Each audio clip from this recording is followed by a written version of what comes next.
Olá pessoal, bem-vindos a mais um vídeo aqui no canal Estatística Sem Fronteiras. E no vídeo de hoje nós iremos falar um pouco sobre resumos estatísticos ou transformações estatísticas, que seriam a camada Stats. Esse vídeo será dividido em duas partes. A primeira a gente vai falar um pouco sobre dados com erro padrão e dados ponderados, sendo esses dados um pequeno conjunto de dados. Bom, as GEONs já possuem as transformações estatísticas associadas a ela, então nem sempre será necessário utilizar a camada stat, certo? Aqui está algumas referências bibliográficas, então vamos para o RStudio sem perca de tempo. Então aqui eu já abri o RStudio e como a gente sabe, a primeira coisa que devemos fazer é carregar o pacote. Correto? Então os primeiros dados que nós iremos trabalhar é com o erro padrão conhecido. Esses dados bases, que são totalmente aleatórios, tá bom? O vetor y, seriam as médias dos dados, das amostras que temos. O x seria cada vetor, né, cada média amostral. E o EP é o erro padrão. Tá bom? Vamos mudar aqui.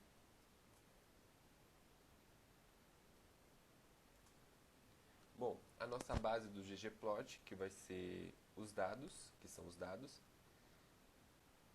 as estéticas, né? O x, o y inferior seria o y menos o erro padrão, o menor de todos, né? E o y máximo seria próximo do y maior, somado com o erro padrão.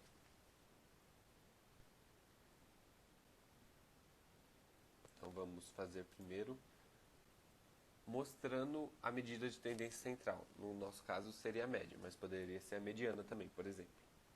O primeiro gráfico é o crossbar. Se a gente ampliar aqui, ó, ele está nos mostrando a medida central mais o erro padrão. Ok?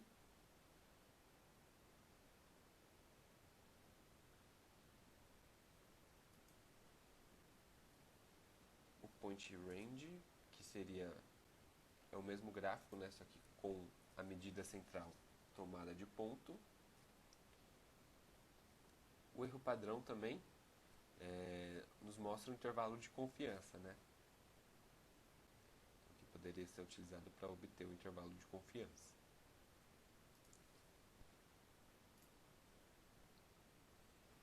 E também podemos usar o smooth, que a gente sabe que é para suavização.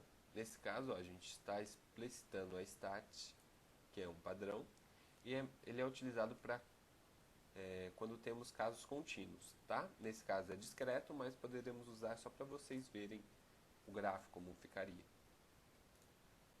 Como é discreto, tem essas grandes quebras, né? Mas se fosse contínuo, seria muito provavelmente algo mais suavizado.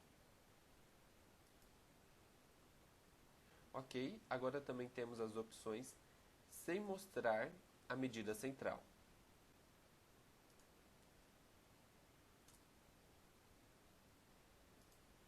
Aqui a gente só vê o limite inferior e o superior, né?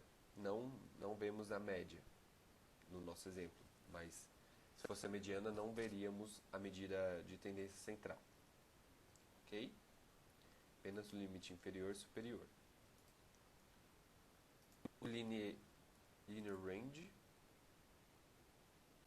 que também é só a linha, mostrando o superior e o inferior. E por último, que seria utilizado para o caso contínuo, o Geon Ribbon, ou o gráfico de faixa. Também só mostra o inferior e o superior. Ok? Bom, a ponderação de dados. Muitas vezes a gente tem os dados, mas porém eles estão desbalanceados. Por exemplo, numa população de municípios, que é o nosso exemplo do Midwest. Um município tem 100 habitantes e o outro tem 1 milhão de habitantes. Para a gente comparar perfeitamente esses dados, nós temos que ponderá-los, ok? Então, como a gente vai trabalhar com os dados Midwest, que seria o meio oeste dos Estados Unidos, municípios do meio oeste, Oeste.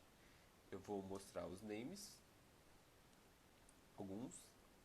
Então tem a contagem, tem a densidade da população, tem o estado que ela pertence, a população de brancos, população adulta e assim por diante. Certo? Então a gente vai ver primeiro um exemplo não ponderado, que seria do meio oeste, né? A população branca e o percentual de abaixo da linha da pobreza.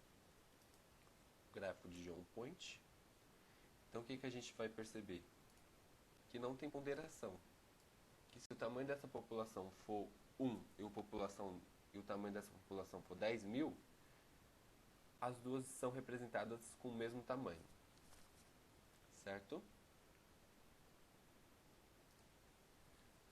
Se nós ponderarmos esses dados, nós veremos um outro gráfico.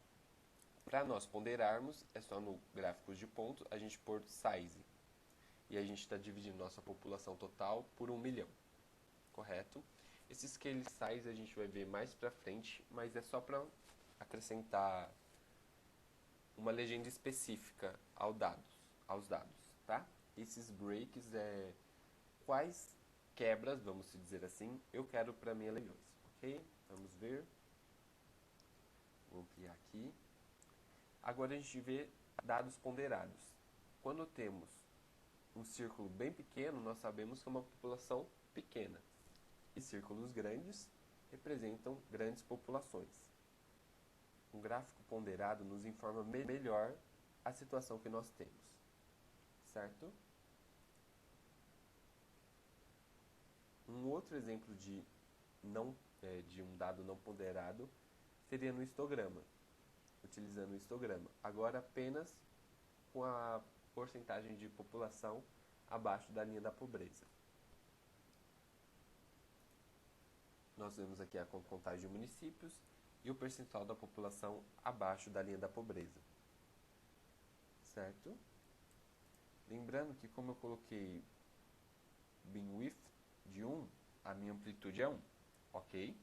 E agora ponderando pela população. Então nós vamos aqui no histograma.